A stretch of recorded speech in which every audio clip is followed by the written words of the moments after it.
it's going to be harder for us to, monitor that. And it does open us up to some risk, is what you would be saying.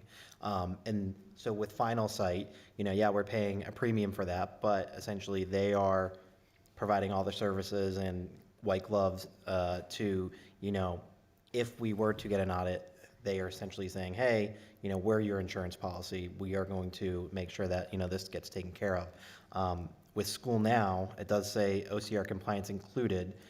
It sounds like they're not going to, go and, I guess, fight the battle for us if we get audited, right? It's just they're doing updates infrequently. They didn't put that into their presentation. Right. And I didn't ask them that because Okay. I think I listened to their presentation before I listened to the other one.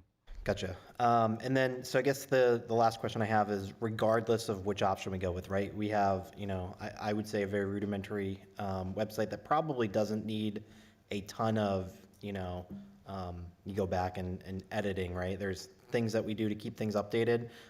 This might require a little bit more.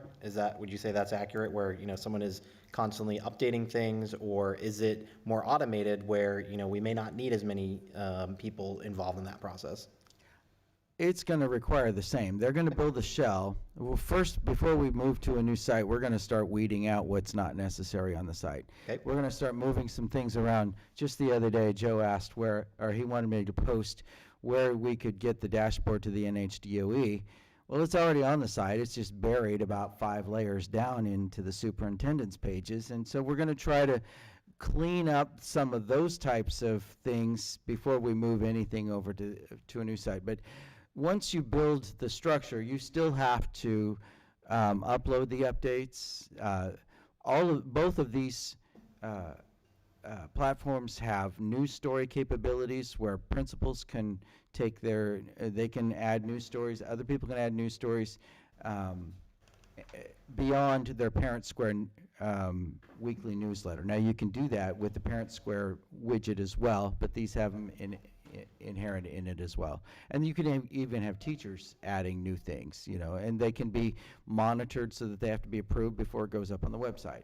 Okay, excellent. Any other questions or comments for Cliff? Okay. So as it was brought up, if this is something that we wanted to move forward with, I'm not saying tonight but in the future, then yeah, we would have to obviously vote on this to do it now.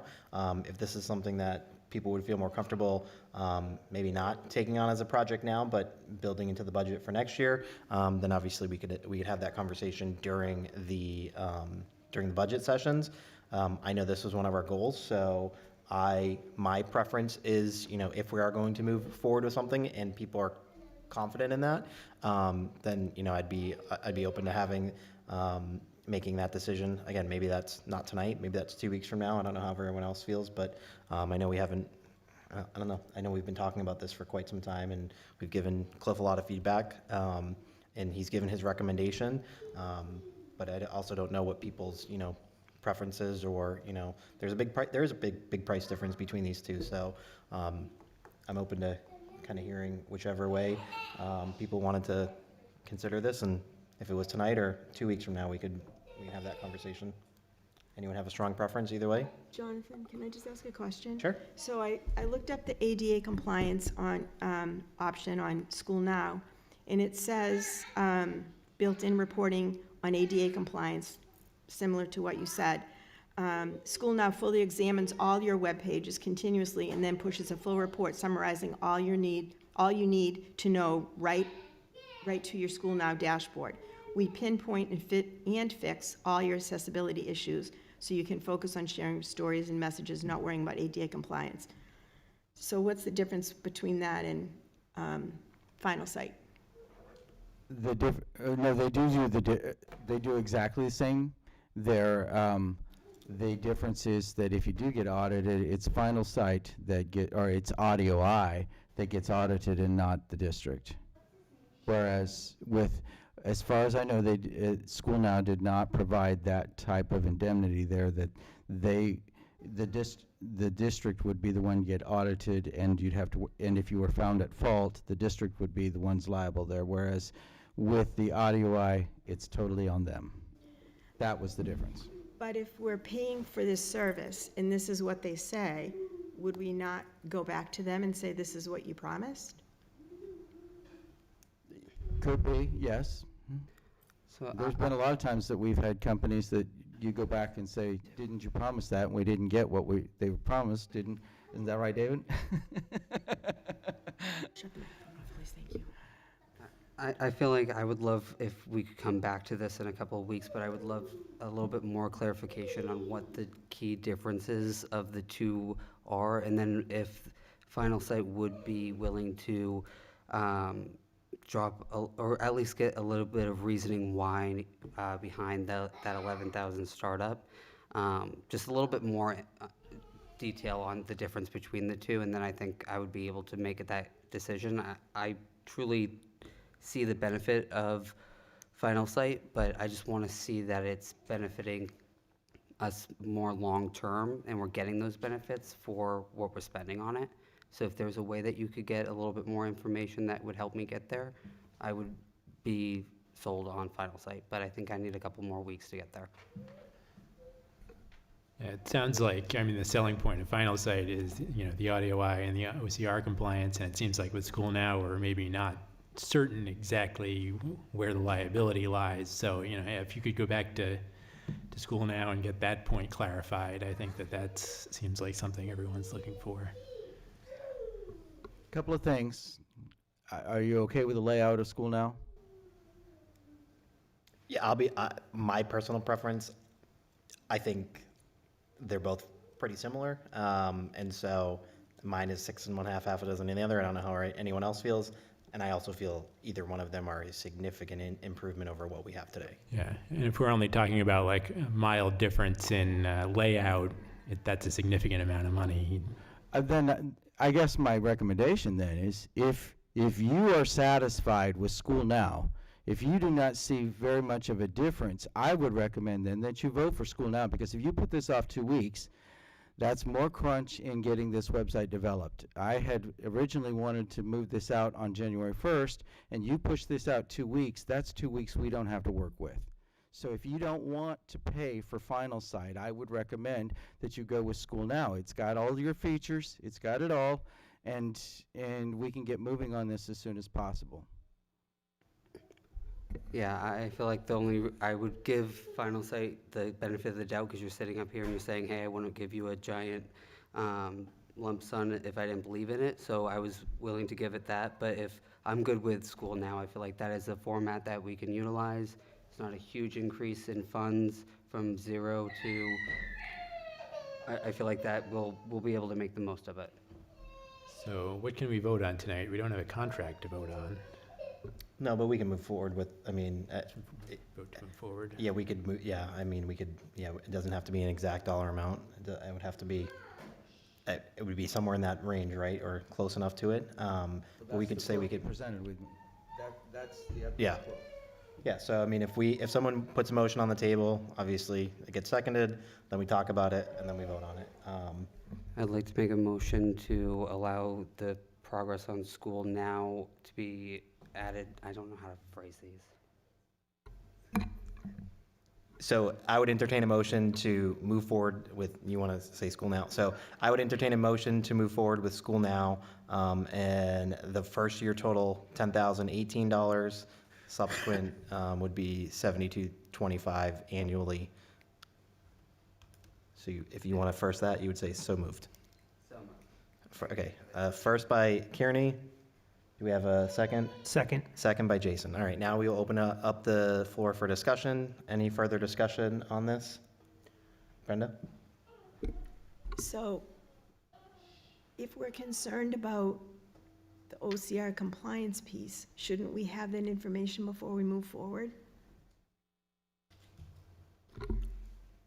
I feel confident with Cliff's recommendation. Again, I know he said that, it has compliance in there. Again, I don't know what everyone else's how risk averse they are, but that's just my personal opinion.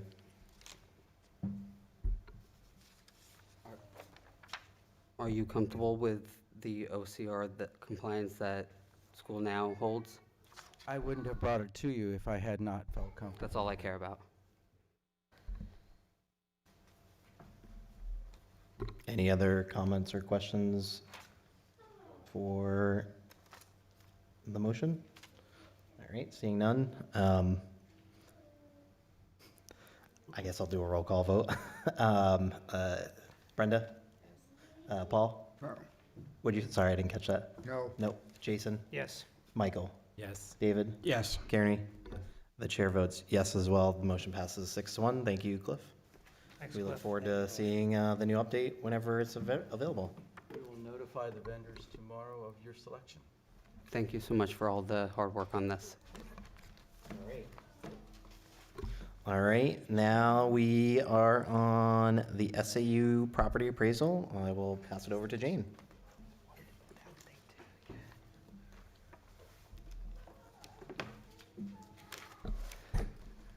Okay, the board had asked if we would get an appraisal on the SAU building at 18 South Main Street, which we had Dan Scanlon of Colliers perform the appraisal on the building. He did a walk around, also came into the building. I took him for a tour of the building.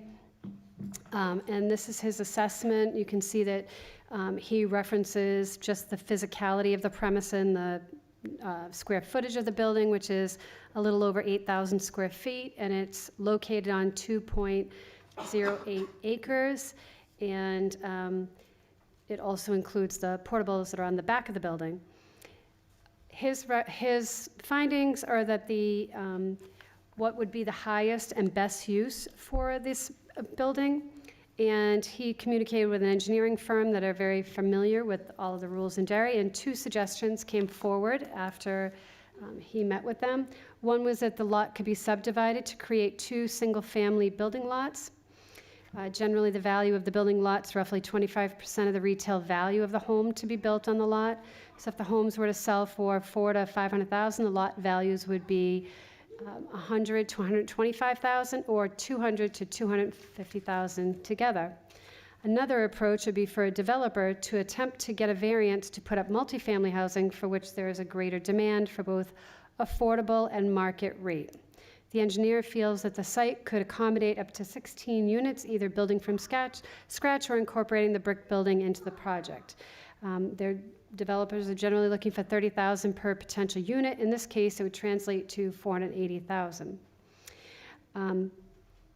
Of course, there are other options for developing that lot, but this is what he is seeing is the demand in the market right now.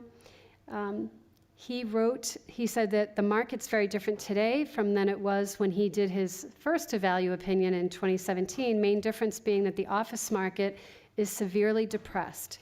He also believes that there is more deferred maintenance on the building now than there was in 2017.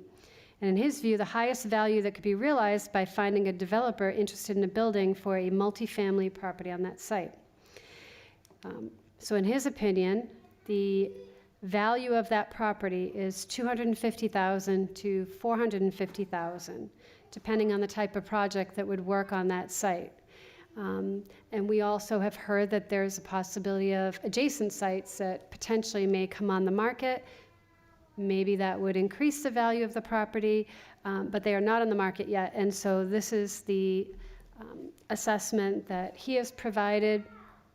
And there really is no action on this. We just wanted to, I know it was something that we had talked for discussion that relates to our restructuring plan and what we'd eventually do with the SAU property. So this is really just for your information. Does anybody have any questions on it? No? Thanks, Jane. You're welcome. Dan Scanlon was also the one who worked with us on the Floyd sale as well. And, I guess I'll wait for business I mean, you can keep, it's gonna be your update, so you can we'll just move on to the next one. So Jane, let's hear your business administrator update. Just roll right along. So I'd like to talk to you a little bit about natural gas. Mike Fowler, who I spoke with yesterday, along with Austin. I think we called him the Energy Czar. He's got a new nickname. He is awesome. I've been working with Mike for as long as he's been with the town, which has been a lot of years, and as long as I've been here. We work well together, particularly when it comes to going out to bid and trying to collaborate with the town so that we are on same year contracts so that we have more buying power and get the lowest rates. So if you remember last year, we got hit really hard with increased rates on natural gas, and the rates jumped to $1.49 per therm, which was a huge increase on our budget after the budget was already made. But good news for everybody is that natural gas rates are going down significantly. And what we're looking at is the contract that we were under last year for $1.49 a therm expires December 31st of 2023. And so Mike brought forward to me options, actually myself and Austin, we talked yesterday, brought forward options. We could either go with a 12-month, 24, or a 36-month. Right now, Liberty has a default gas rate of 62 cents per therm, which is good through September of 2024. So it doesn't always exactly work out great because we're on sort of a weird fiscal cycle than a lot of other people. So we would have that rate from January until September, and then September we would have to seek other options. However, Sprague, which is who we currently use, Sprague has a rate which I believe for a 36-month would range somewhere between 79 cents and then by the end of year 3 could go up to 85 cents, but you're locked in. And both Austin, myself, and I actually ran it past Joe briefly yesterday. When we're looking at a 36-month contract, or do we go with Liberty Utilities just until September without much certainty to know what we're going to do, and with a lot of other things in our budget that are more volatile, and looking at if we know what our rate's going to be and it's not going to exceed 85 cents per therm, which is, about half of what we were currently paying. Mike did a scenario of for Derry's current contract. Right now, we use about 254,000 therms. The current contract is about $321,000. A 12-month contract at 79 cents would show us a $150,000 savings. And then the Liberty default at 62 cents would show about 190,000 savings. However, again, our cycles are not on the same, so those are really just very rough estimates. And the three of us concurred after the call yesterday when looking at the options that we are likely just going to engage in a 3-year contract so we can have a set rate. It'll be much easier for budgeting, and we know what we're going to pay, and we are still going to see significant savings in our budget. Because the rates change daily, Mike is still going to reach out, that he'd have to get an updated quote, but because we're closing Derry Village, you have to disclose if you think that you're going to purchase a significantly less amount of therms. So we need to kind of estimate what we think, because you can buy more therms or use more therms, but if you signed a contract and said, yes, we still think we're going to do 254,000 therms, and then we only use 180,000 therms, not good. So we're trying to calculate that now and see where we are, because obviously if we're mothballing the building, or if we are using the building for something, we're still going to see significant less therms used. So I just wanted to update you on that. And the quote will be finalized before I finish the budget, but you'll see some significant savings in natural gas, which we're really happy about that. And thank you, Mike Fowler from the town, for all the work that you do on that. I mentioned at the last meeting, our audit is starting Monday. So they actually even offered to give me an out since we're short bill. But I asked the finance department, and they would rather move forward with it. And we feel that we're prepared. And so we're going to still go with it from October 2nd to the 6th. And again, that's reviewing all funds, general, food service, federal, ESSER funds, all of them next week. Bill did a majority of the work. They did it in the beginning of the summer, so he's submitted everything. At this point, going into Monday, there's nothing on the table that they've requested that Bill did not submit prior to him leaving.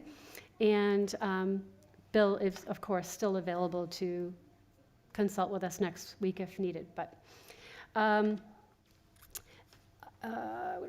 the budget's going to be presented on October 17th, so I am working diligently on that, as are all of our directors and principals submitting their budgets and getting those all keyed in. We had our first budget meeting last week, and so we know our direction on how we want to present that and percentages and things like that. While I just gave you some really good news on natural gas, I'm going to hit you with the bad news on health insurance. And I'm sure that the town, I believe they use Health Trust 2. I'm not sure what their rate came in at. As you know, they usually give us a GMR, which is the guaranteed maximum rate, meaning the rate that they give you now compared to the final rate in March.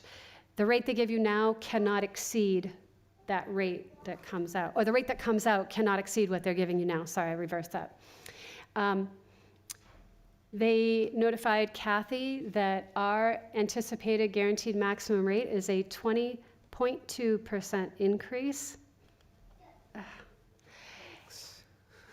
Now, they are going to do that has to get approved by them. On October 11th, we will get the final GMR, which means it won't exceed that in March, but it could come in on that on March. And if the 20.2% is what we're given the final on October 11th, that's what I will be using for budgeting. To give you a comparison, other districts that I've heard of, at least 2 other districts surrounding us are at 25%. Bill, who just went to Nottingham, he's at the Nottingham district, he's got a 13% increase. So I guess the average increase was about 18%. Thursday, they are having their board meeting, and both Kathy and I are scheduled to attend the meeting in the morning, and we will hear what the causes of that significant increase are. Now, it's an overall, but then your individual district, they will actually break down how they came up with that guaranteed maximum, which has to do with usage and prescriptions. The dental rate, I don't have it in front of me, but I think the dental rate might be 4.7% of an increase. So if you remember last year, I think our guaranteed maximum was somewhere around 8.5. I apologize, I didn't write down the exact amount. So the rate came in at over 7%. So you can see a significant difference and a spike that we're going to see in this budget. And I would caution that it's probably going to be over the $1 million mark of an increase. So I will bring that in the first budget meeting.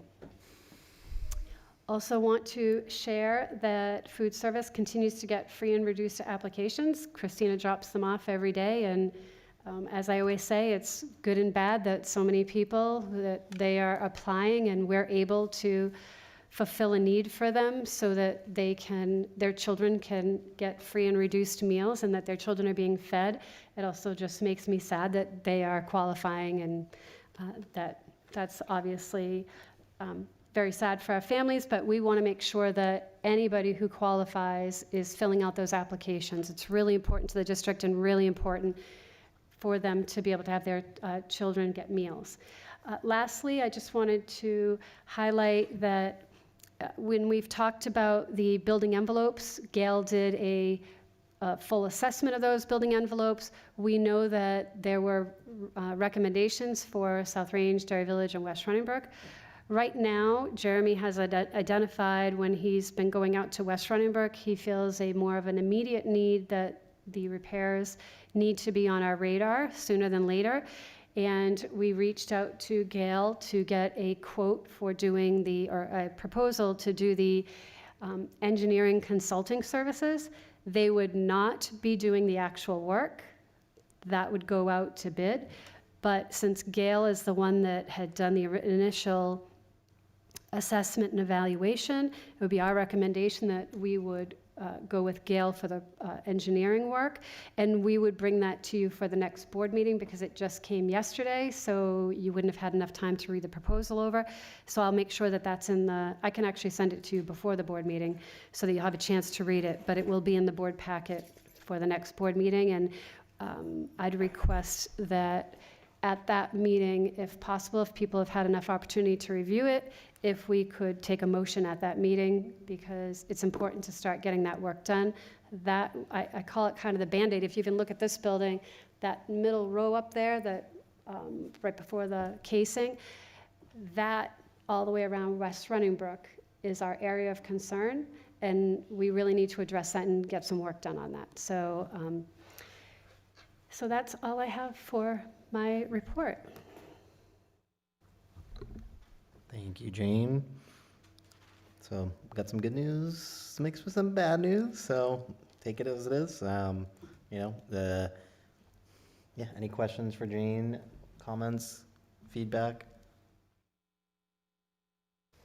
I mean, if you have the proposal from Gail, I would ask to send it out prior to the Friday before the next board meeting. So if you've got it now, just if you can send it so everybody can review and have plenty of time to take it all in. Sure, I'm meeting with Jeremy tomorrow because there were some areas in the scope of work that I just wanted to understand a little bit more clearly, and that had to do with development of the RFP and whether that was included or not. So yes, after we get clarification tomorrow, we should be able to get it out this week. And as far as the health insurance, what I can tell you is what we are moving to, there are plans in health trusts that are going away in 2025. So hopefully, you know, it's not in time for next year's budget, but there are things that that I can say that Kathy works all the time to try to look at alternate plans. She brought in a plan that's, you know, much more affordable for our members. So she's working really hard on that, but we see in the future that a couple of plans will be going away and should be lower costs for the district, but that's where we are on that. And yes, I'll get that out as soon as possible, Jason. Thanks, Jane. All right, well, thank you, Jane, for that update. We will move on to the next agenda item, which is a first reading of policy BEDH, and in Austin's absence, I'll pass it over to Joe. Okay, so in the packet, you have the original, or I'm sorry, I should say the existing BEDH and then the proposed changes. So I'll just quickly highlight the big changes to the proposal.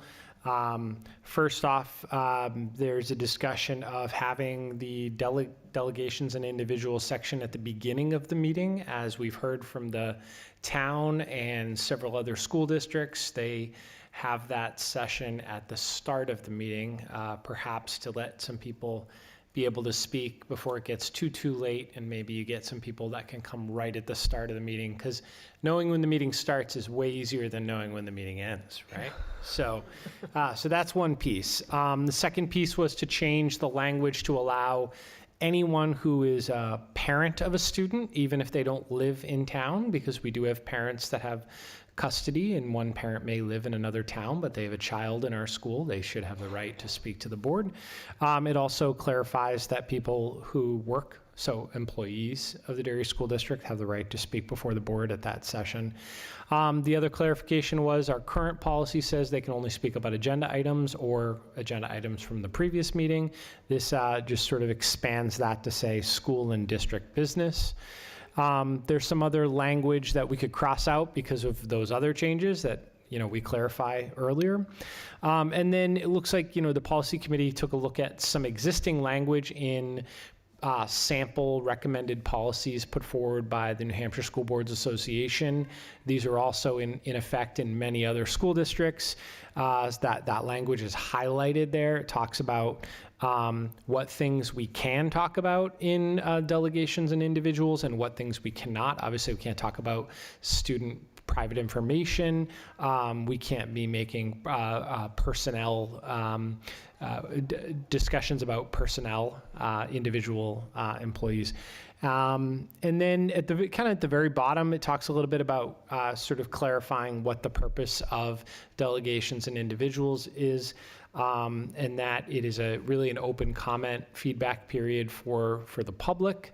It is not necessarily designed to be a back and forth conversation between board members based on what this policy said, because board members responding individually as they're sitting on the board, they actually may not be able to really speak for the rest of the board members. So this policy talks about it being an opportunity for members of the public to provide input to the board. Certainly they can pose questions and the board can later choose to address those questions in their own discussions, but the best practice is that board members don't go back and forth in an engaged conversation. But that's just based on the language that's proposed here. And then it cited the updated changes to legislation at the bottom. So that's, sorry if that took too long, but those are the high level changes recommended here. Excellent. You appreciate the work that the policy committee did on this. I will say this in jest, but I am kind of serious as well. If this change goes through, please do not come up here at the beginning and say, I wish I could speak at the end, because we've tried that and we've heard many times. And this is a big reason as to why we're precipitating this change. So understand that, we can't all have our cake and eat it too. And so, moving it to the front or the beginning of the meeting does have a lot of benefits, but there are also some cons to that as well. And so, I appreciate, a lot of the changes that were made in here and not just looking at, moving it from the end of the meeting to the beginning. So I appreciate the work that you guys did from a policy committee standpoint. Any other questions or comments regarding this for the first reading? Jonathan, that policy still has the ability for people to speak to an agenda item. So people will still be able to speak to an agenda item if they have during the agenda item on the agenda. I just wanted to make that clear.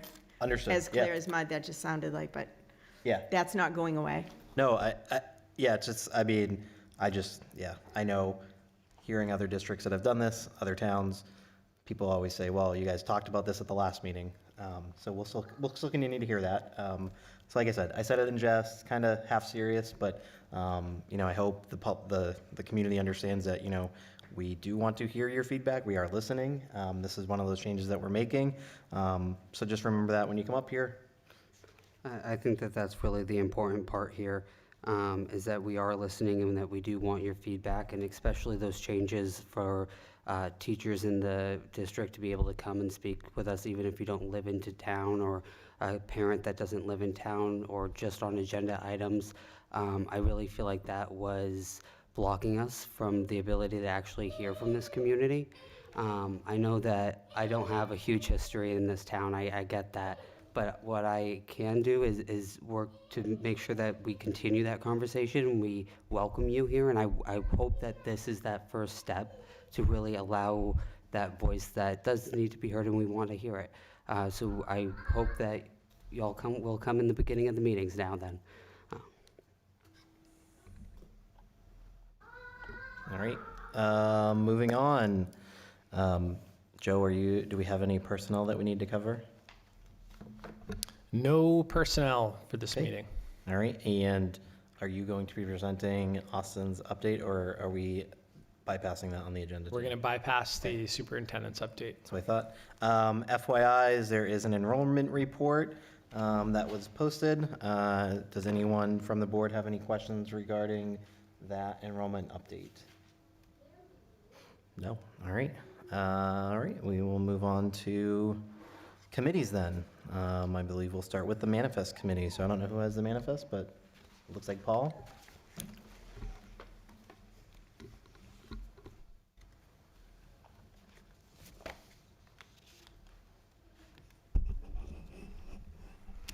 Mr. Chairman, move the manifest in the amount of $2,084,558.26, of which general payroll is $1,217,159.73.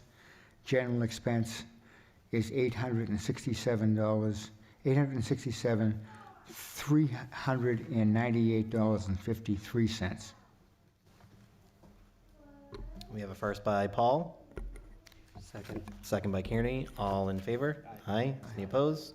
Seeing none, motion passes 7-0.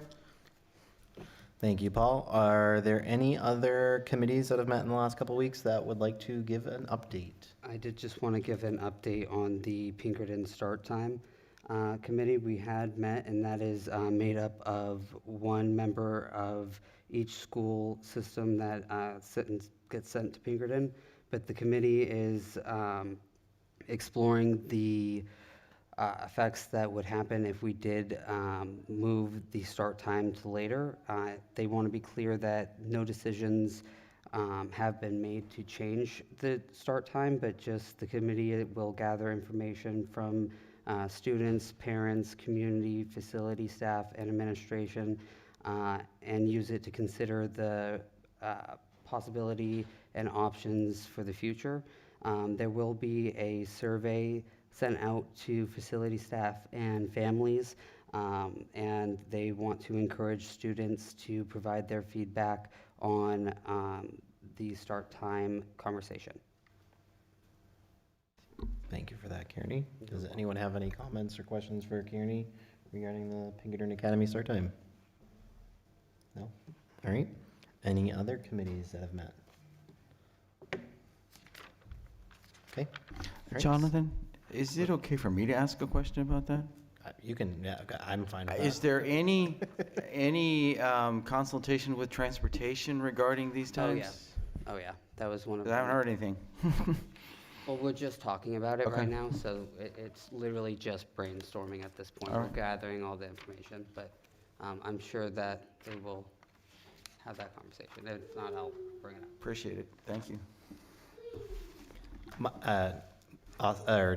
Cliff, my hope is that Tim, Mr. or Dr. Powers, is in touch with Austin, and all of the sending town administrators regarding transportation, because especially in Derry, I know we provide the transportation for Pinkerton, so, yeah, my hope is that those conversations are being had outside of the committee as well, so. Any other committees? Seeing none? All right, at this time, I will open it up for one of hopefully the last few times where we have delegates and individuals so far down on the agenda. So if you are from Derry and would like to come and share some feedback or ask some questions, please come up to the microphone, state your name and address for the record. You'll have 3 minutes to share your thoughts. Green means you have plenty of time. Yellow means that you're getting close to 30 seconds, and then red would mean the end of your 3 minutes. So at this time, we'll open it up to the public.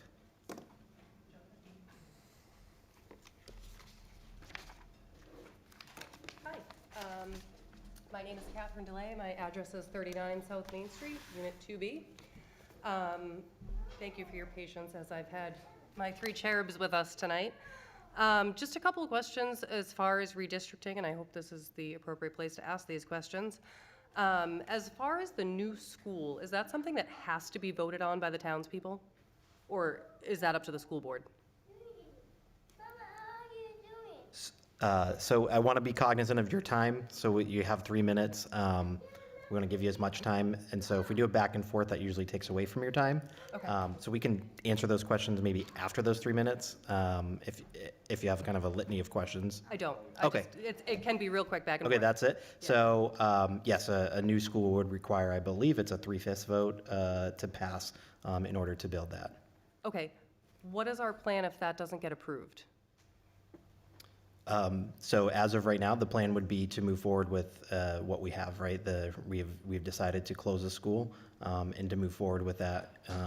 And so there hasn't been a secondary plan for that. If we go back a year, the plan was to build a new school and to retire 2 other schools. that decision did not happen. We moved forward with closing a school, and then in the last few months, we've continued to have conversations and put money towards a new school, as well as repair the schools as well. So obviously, that would leave, if we don't have a new school, to try figure out a plan to how we could repair the remaining schools. Okay, that's all I had for now. Okay. Thanks very much.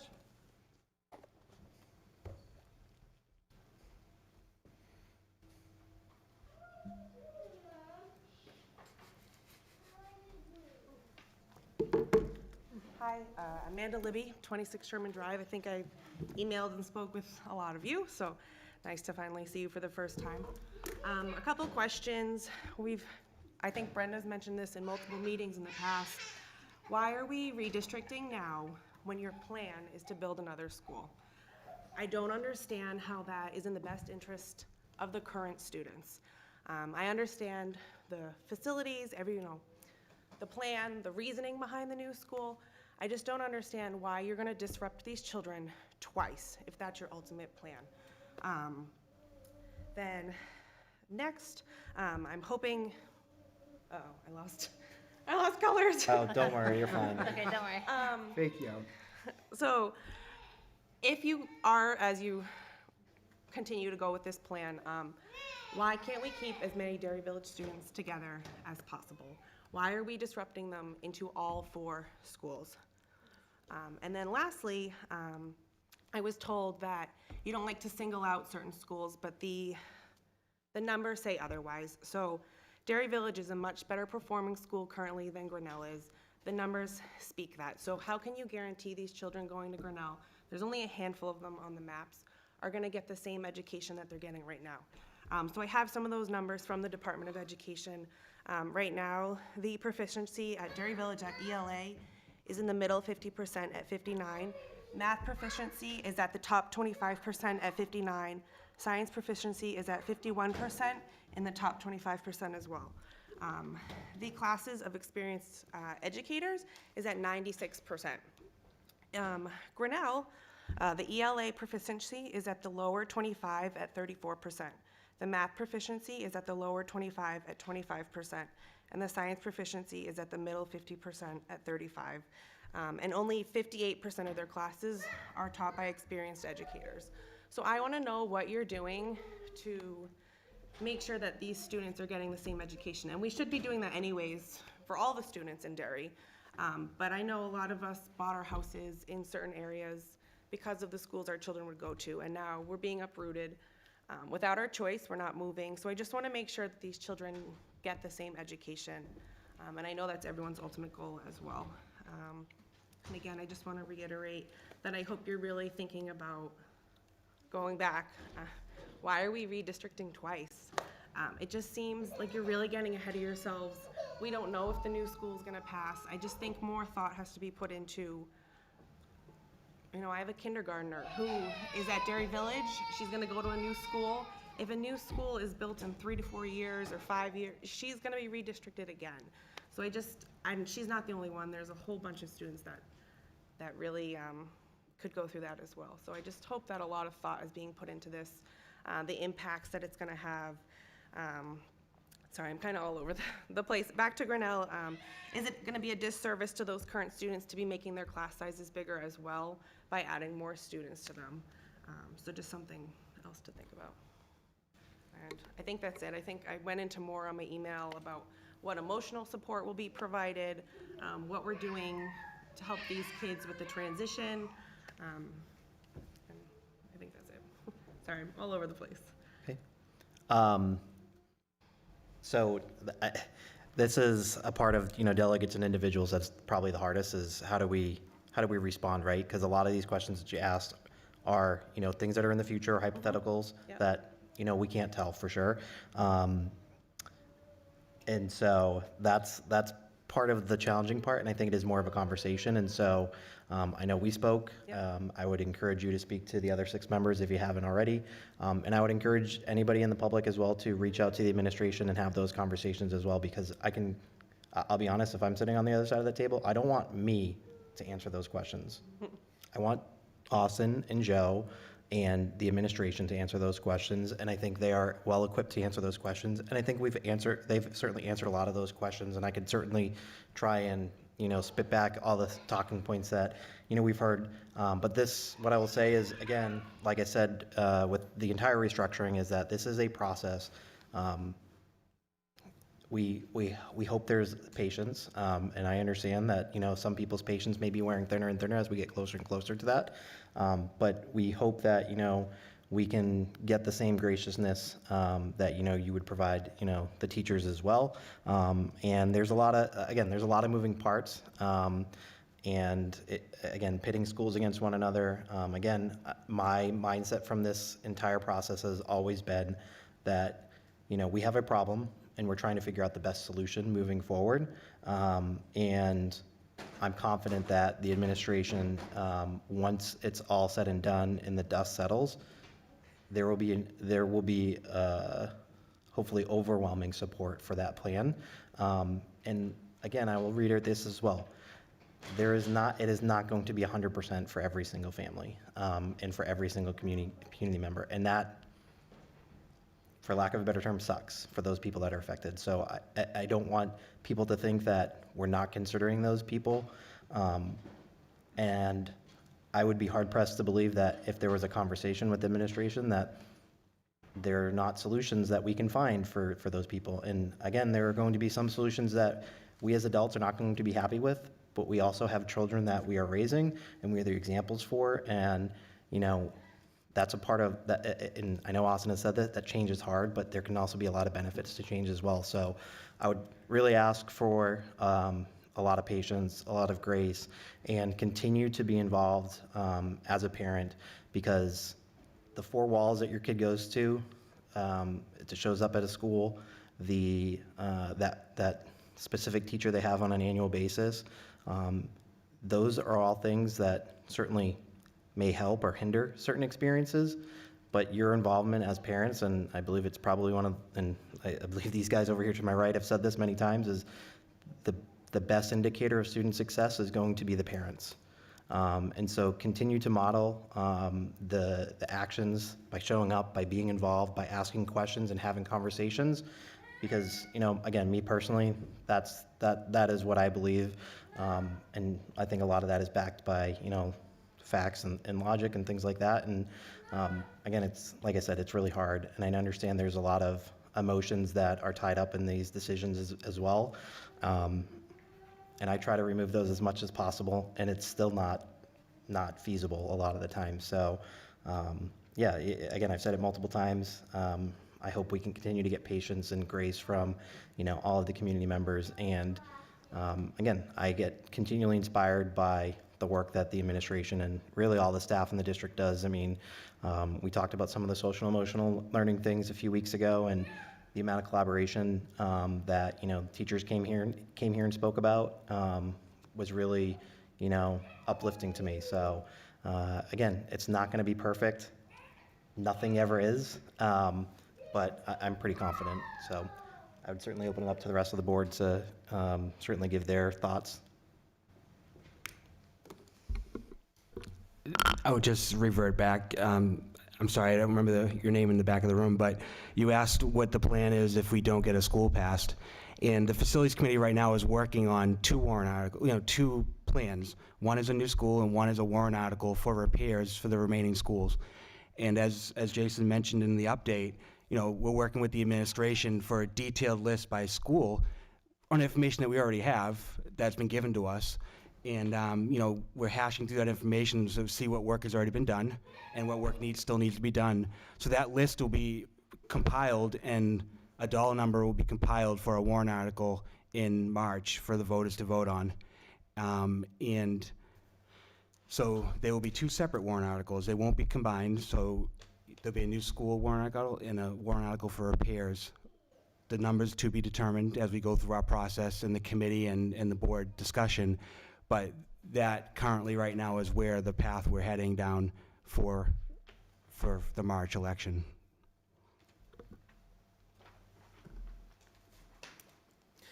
So thank you for the feedback. I hear you. We're affected in our household as well. Daughter in 7th grade now at West Running Brook will go to Hood for her 8th grade year. Not ideal. Like Jonathan said, I know Austin and Joe and the administration and the teachers all care deeply about the kids and the education. And I have full confidence that everything that they're doing with regards to this redistricting plan has the kids at the forefront. We're going to continue to ask the questions. Something big for me is curriculum and understanding how that all shakes out, and how are we going to see really the outcomes of this, right? So the first step is to redistrict and get the kids lined up for schools, but the longer range goal has to be, how are student outcomes and achievement improving? And if they're not improving, how are we closing those gaps? And then what are we doing to get to where we need to be? It's not on deaf ears, right? So your email and all of the other feedback that's coming in, some of us are affected by this in our homes. Not ideal, right? My daughter asks me all the time, why can't you say that we can just stay at West Running Brook for the 8th grade year? Jonathan alluded to it's a conversation my wife and I have to have, but I think the team, they get it, and they're working. I don't think people understand how hard the administration and the teams in the schools and the teachers and the admin in the schools are working to get this right. I think if it was a fly-by-the-night decision, we'd already have what the plan would look like. They'd check the box and they'd move on. The fact that we're belaboring this and they're belaboring it and going back and forth and spending all these man hours to try to get it as close to bright as possible, that's encouraging to me. And I know everybody doesn't always see exactly what happens, but I think we're seeing that in the presentations. Jonathan mentioned it 2 weeks ago, what we saw from the curriculum standpoint and the social emotional learning, but they're really doing what they can to get this right. And obviously with the closing of Derry Village, the kids have to go somewhere. So I get your point of redistricting twice. The goal is to minimize the moves when we get the new school, right? So yes, it's going to happen now, and then it'll happen again when a new school passes. The goal is to try to minimize the amount of disruption and the amount of disbursement across the district 2 separate times. We get you. Most of us are parents with kids in the schools so we get it. Thank you. Thank you. Thank you.